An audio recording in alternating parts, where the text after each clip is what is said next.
사랑의 주여 하나님, 참 감사합니다.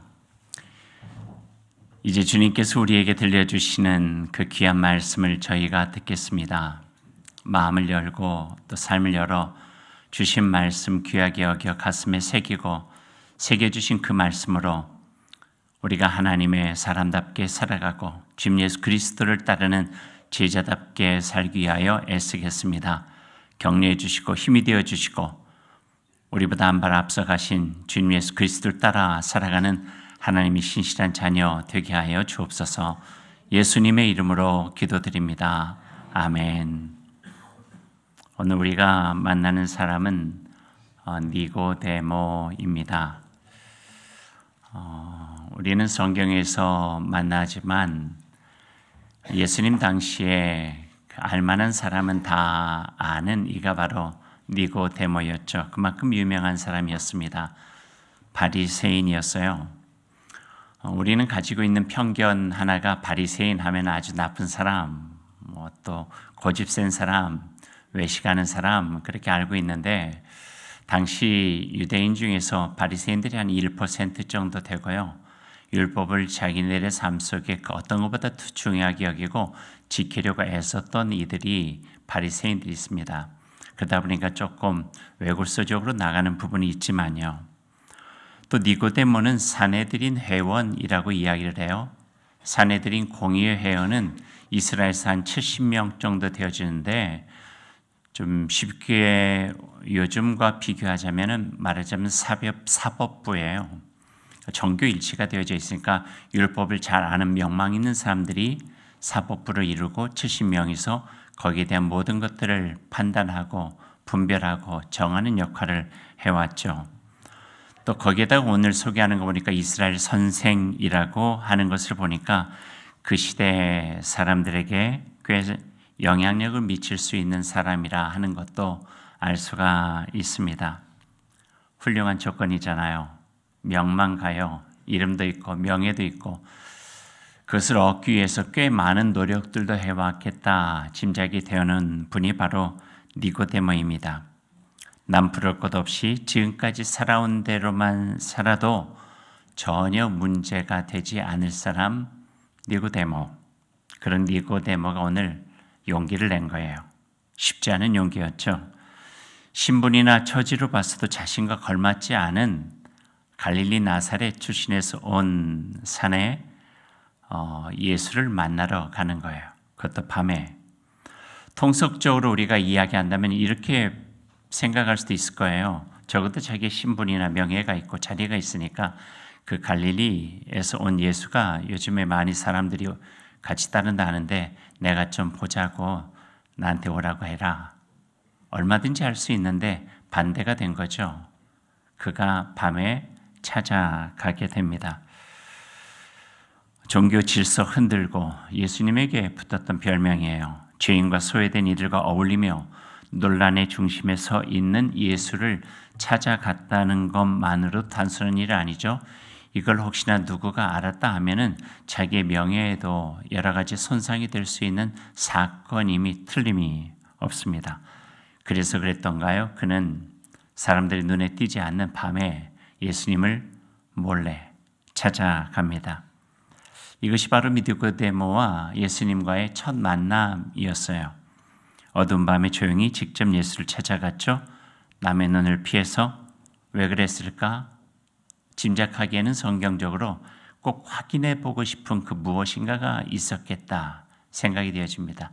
밤에 찾아가서라도 자기의 명예와 신분, 처지 다 내려놓고라도 그에 가서 꼭 묻고 싶은 것, 확인하고 싶었던 것, 그런 것들이 있지 않았을까 생각이 되어져요. 짐작할 수 있는 것은 그 앞에 있는 2장의 내용입니다. 2장 보면은요, 어떤 한 사건이 나와요. 그 사건이 뭐냐면 바로 예수님이 예루살렘 성전에 들어가셔서 행한 성전 정화 사건이에요.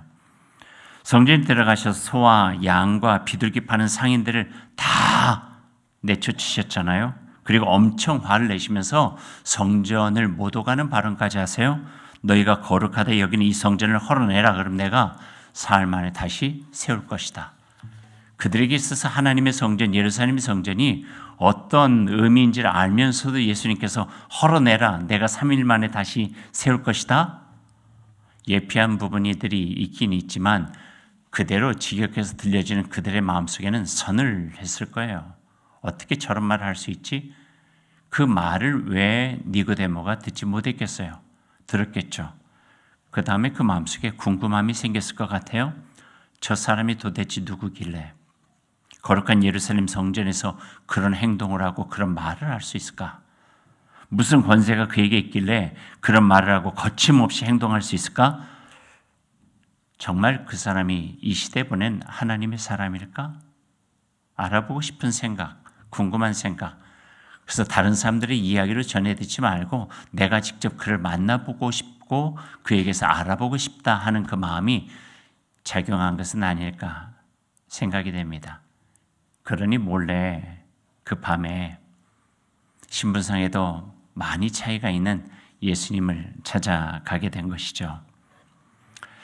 그리고 둘 사이에 그 만남 속에서 대화가 시작됐어요. 대화를 한번 보시죠. 니고데모가 먼저 예수님을 찾아왔으니 이렇게 이야기를 합니다. 라삐여, 우리가 당신은 하나님께로부터 오신 선생인 줄 아나이다. 하나님이 함께 하시지 아니하시면 당신이 행하신 이 표적을 아무도 할 수 없음이니이다. 이 말을 한마디로 보면 니고데모는 좋은 사람 같아요. 함부로 하지 않잖아요. 신분, 환경, 처지, 겉모습을 보고 낮게 여기지 않고 함부로 여기지 않고 그를 존중하는 대화가 첫 번째 예수님을 향한 니고데모의 대화입니다. 존중의 인사였죠. 그에 대한 예수님의 답변이 3절에 나오는데요. 같이 읽어보죠. 3절, 예수께서 대답하여 이르시되 진실로 진실로 내게 이르노니 사람이 거듭나지 아니하면 하나님의 나라를 볼 수 없느니라.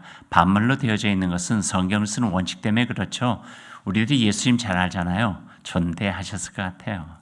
니고데모가 당시에 이스라엘 선생으로도 불렸는데 존대했을 것 같아요. 선생님이라고 불렀을 수도 있고요. 사람이 거듭나지 아니하면 하나님의 나라를 볼 수 없습니다. 라고 아주 경어를 써서 이야기했을 것 같아요. 근데 내용을 보면은요, 조금 뜬금없어요. 대화가 잘 이어지지 않아요. 니고데모가 한 말과 예수님의 대화는 전혀 딴판이에요. 그의 말과도 전혀 상관없고요. 오히려 그 앞에 있는 서론들을 다 걷어치우고 밤에 나를 찾아온 이유를 알고 있는 듯이 아주 본질적으로, 아주 직접으로 그의 마음속에 파고 들어가는 이야기를 예수님께서 들려주신 것 같아요.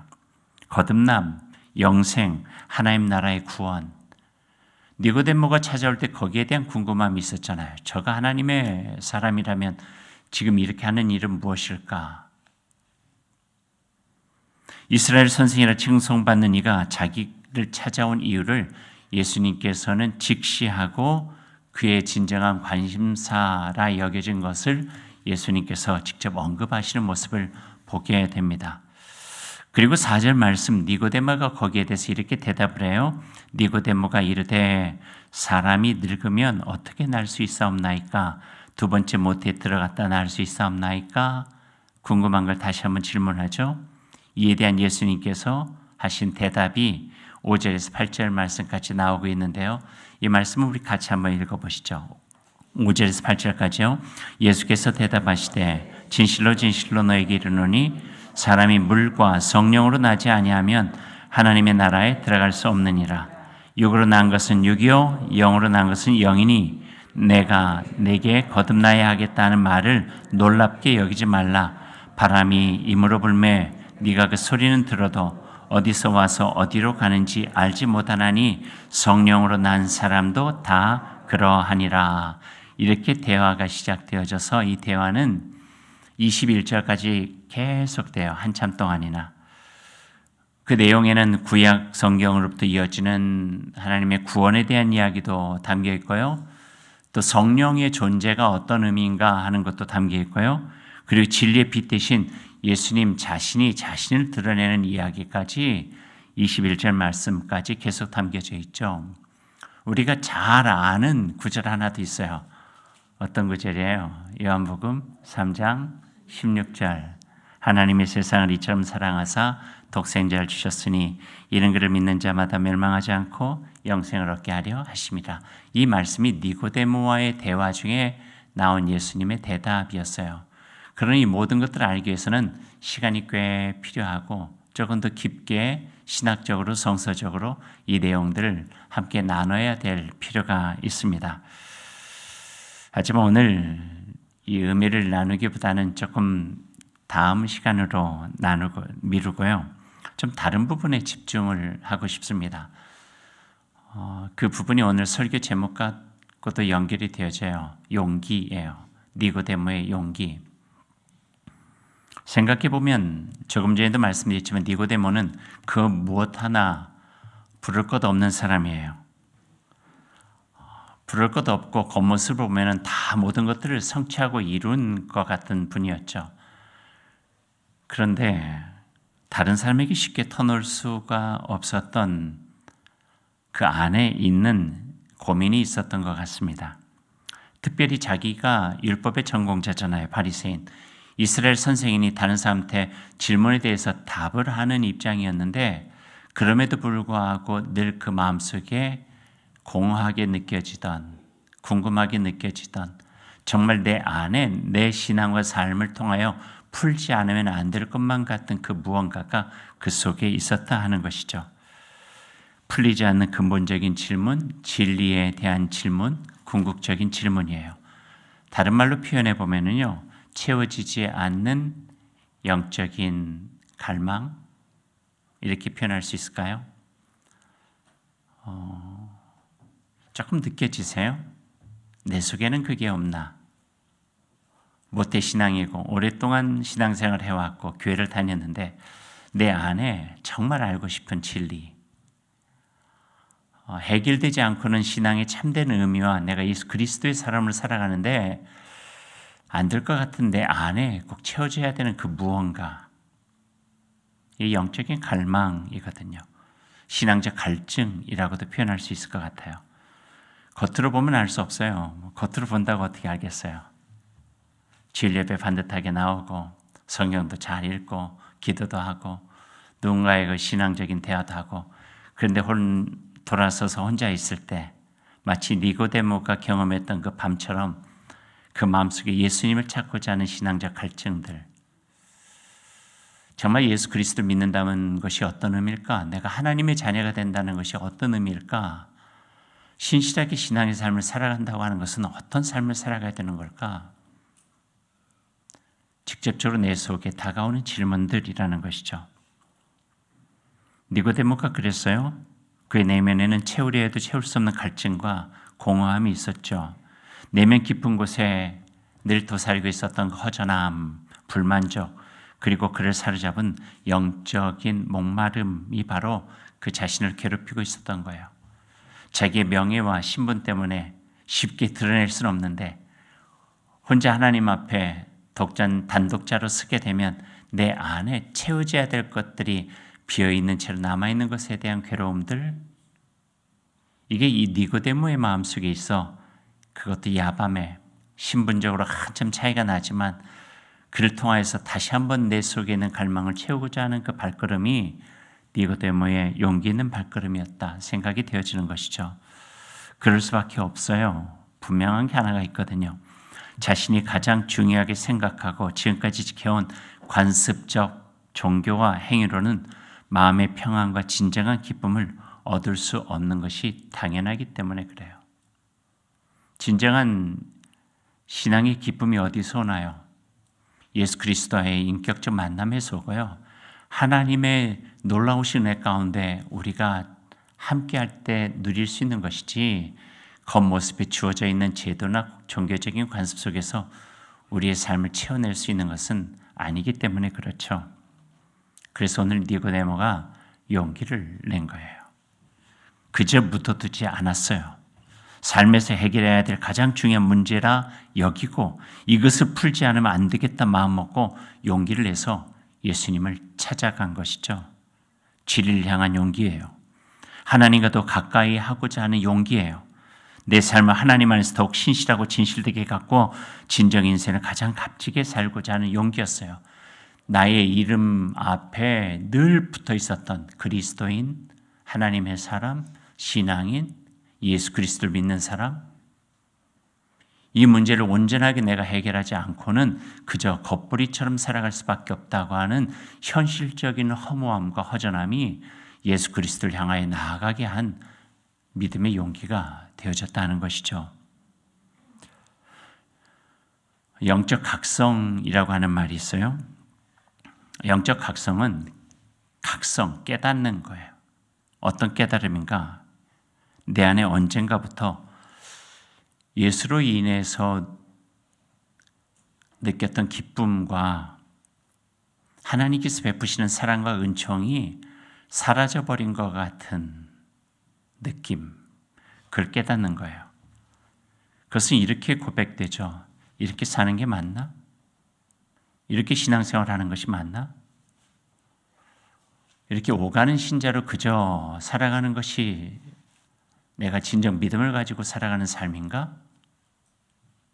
궁극적인 질문을 가지고 우리 속에 우리 내면 깊이 파고 들어오는 질문이에요. 대답할 수 있는 게 별로 없을 때, 그때 깨닫는 거 영적 각성이에요. 여전히 교회도 다니고 있죠. 예배도 잘 드리고 있어요. 하지만 내 안에 진정한 의미의 하나님을 향한 은총과 은혜가 감사가 사라져버렸어요. 주님 예수 그리스도의 사랑에 대한 기쁨, 십자가 예수 그리스도의 구속적인 기쁨이 내 안에서 언젠가 사라져버려 십자가를 보는데도 무덤덤, 예배를 드리는데도 딴 생각, 말씀을 읽는데도 바쁜 다른 일들이 나를 다른 일로 이렇게 가게 만들고, 예배 끝나기에 바빠서 나의 삶의 자리로 돌아가고, 지금까지 해왔기 때문에 안 할 수는 없지만 이게 나에게 나의 중심을 잡고 신앙의 삶에 뿌리를 내릴 수 있는 근본적인 의미가 되지 못하는 상황들을 이야기하고 있는 거죠. 예수님을 통해서 경험하는 감격과 기쁨이 없이 그저 이런 표현 어떨까요? 무덤덤해지고, 예수님의 사랑 안에 서로 위로하며 살아가는 아름다운 교제는 얼마든지 세상적인 교제와 대체할 수 있다고 여겨지고, 언젠가부터는 나의 편리함에 따라서 신앙의 생활도 바꿔가고 변화되어지고, 주님을 의식하면서 살아가기는 한데 뭐 요즘 새로운 것도 아니고 늘 그래 왔으니 별다르게 내가 할 수 있는 게 뭘까 여겨지게 되는 나의 삶의 자리죠. 바로 그 자리에서부터 영적 각성은 시작되는 거예요. 이러면 안 되는데, 니고데모는 그 자리에서 야밤에 예수 그리스도를 찾아 나선 거예요. 용기 있게. 신앙의 매너리즘이라고 이야기할 수 있을까요? 그거는요, 우리가 아주 작은 부분은 느낄 수 있어요. 목살에서 느낄 수 있는 영험한 이런 능력이 있는 게 아니라 서로 느낄 수 있어요. 아, 저분이 지금 신앙생활에 즐거움이 없구나, 기쁨이 없구나, 애절함이 없구나, 간절함이 없구나, 복음의 사람으로, 예수 그리스도의 사람으로 살고자 하는 그런 마음들이 식었구나, 얼마든지 느껴져요. 그럴 때 오늘 우리들에게 필요한 것을 니고데모가 용기 있게 촉구하는 거예요. 영적인 각성이 필요하다는 거예요. 그 자리에 머물러 있지 말라는 거예요. 안주하지 말라는 거예요. 다시 일어나 시작할 수 있는 용기, 믿음의 용기를 가지라 하는 것이죠. 의지적이고 의도적인 노력으로 내 자신의 신앙을 살펴 다시 한번 영적으로 새로워져야만 되겠다라고 하는 그 마음을 가지고 한 걸음 더 주님께 나아갈 수 있는 용기가 필요하다고 오늘 니고데모는 우리에게 말씀해 주고 계시는 거죠. 불교식으로 이야기하면은요, 죽필에도 한번 어깨에 착 내쳐가지고 이렇게 살면 안 돼. 하나님의 사람이잖아. 예수 그리스도 십자가의 은혜가 얼마나 큰데 이렇게 대면대면 살고 있어. 우리를 촉구해 주시는 하나님의 말씀이 오늘 우리에게 들려지고 있다 하는 말씀입니다. 용기 있는 사람 누구인가? 용기 있는 신앙은 어떤 것인가? 무엇을 하는 것이 용기가 아니에요. 하나님 안에서 진정 나를 회복하고자 하는 것, 그게 용기예요. 내가 누구인지를 온전하게 다시 한번 하나님 안에서 깨닫고 하나님의 회복된 신앙으로 살아가고 하나님의 회복된 하나님의 사람으로 다시 시작하고자 하는 그 마음이 바로 믿음의 용기라고 이야기할 수 있는 것이죠. 어느 정도 되었다 여기는 안주하는 신앙의 나태함으로 자기를 버리지 마세요. 목사가 되면 끝입니까? 장로가 되면 끝이에요? 권사가 되어지면 끝이에요? 아니에요. 그거보다 더 본연적인 우리의 신분이 있어요. 하나님의 은혜를 입은 하나님의 사람, 예수 그리스도 십자가의 은총과 구원을 입은 그리스도인. 이렇게 살아간 내 삶에 지금 나의 모습이 어떤 모습인가를 돌아보고 예수 그리스도께 한 걸음 더 나아가는 그런 용기가 필요하다는 것을 우리에게 말씀해 주고 계십니다. 예수님을 만난 니고데모 그 후 어떻게 살아갔을까 좀 궁금했어요. 니고데모가 성경에 자주 나오는 인물이 아니거든요. 근데 오늘 요한복음 3장에 예수님 만난 다음에 어떻게 됐는가? 다른 마태, 마가, 누가에는 니고데모 이름이 안 나와요. 그래서 요한복음을 쭉 찾아보니까 2번이 더 나오네요. 7장에 한 번 더 나오고 19장에 한 번 더 나와요. 7장에는 예수님이 그 공개적으로 여러 가지 어려움을 받고 모욕을 당하고 있을 때 예수님을 변호하면서 편드는 사람이 니고데모였어요. 인정해 주는 거죠. 사내들인 공의회원으로. 그리고 19장에 가니까요. 예수님께 돌아가신 후에 아리마대 요셉이 시신을 받아 장례할 때 모략과 침향 섞은 것을 가져가서 예수님을 마지막에 잘 모시는 역할을 이 니고데모가 해요. 많은 것들이 나오진 않았지만 한 가지 분명한 것은 뒤늦게 예수님을 안 니고데모가 이전에 박제 같은 삶을 벗어나 새롭게 시작했다고 하는 것은 분명해 보여요. 그리고 번듯한 옷 입고 성전 오가며 영혼 없는 가르침으로 살았던 율법의 앵무새가 아닌 진리의 길을 걸어가는 진솔한 신자의 삶을 살아갔겠다 하는 그런 마음도 갖게 됩니다. 지금 말씀했죠. 니고데모처럼 용기를 한번 우리가 낼 수 있으면 좋겠습니다. 영적인 깨달음을 통해 다시 한번 주님의 삶을 시작할 수 있는 용기죠. 지금 이대로 안주하고자 하는 마음이 아니라 바른 곳에 우리가 거하는 정주의 삶을 향하여 나아가는 거예요. 아브라함에게 하나님께서 보여주신 새로운 땅으로 이끌어 가신 것처럼 아브라함의 용기, 니고데모의 용기가 오늘 우리에게도 필요하다고 하는 말씀을 주님께서 들려주고 계십니다. 신앙의 매너리즘에 안주하지 않고 나를 더 예수 그리스도의 사람으로 다시 한번 형성하도록 노력하는 그 삶 가운데 주님은 복 주시고 하나님께서 함께 해주시며 삶의 기쁨 회복되고 하나님의 은혜 가운데 살아갈 수 있는 놀라운 삶이 되어지리라 믿습니다. 이런 삶이 저와 여러분의 삶 속에 함께 하시기를 간절히 소망합니다.